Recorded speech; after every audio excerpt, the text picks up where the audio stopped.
ঘোষধ্বনি আমরা কাকে বলবো, ঘোষধ্বনির অপর নাম কি, এই বিষয়গুলো নিয়ে আজকে আমাদের আলোচনা। ঘোষধ্বনির অপর নাম হলো নাদধ্বনি বা স্বঘোষধ্বনি। ঘোষধ্বনির ঘোষ কথার অর্থ কি? ঘোষ কথার অর্থ হলো ধ্বনি গাম্ভীর্য। এই বিষয়টিকে বুঝে নিতে পারলেই ঘোষধ্বনির সংজ্ঞা নিরূপণের ক্ষেত্রে আমাদের আর কোনো অসুবিধা হবে না। ঘোষধ্বনি আমরা কাকে বলবো?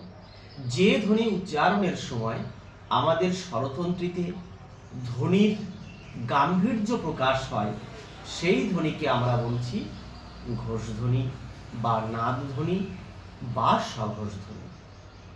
বর্গের তৃতীয়, চতুর্থ এবং পঞ্চম ধ্বনিকে ঘোষধ্বনি হিসেবে চিহ্নিত করা হয়েছে।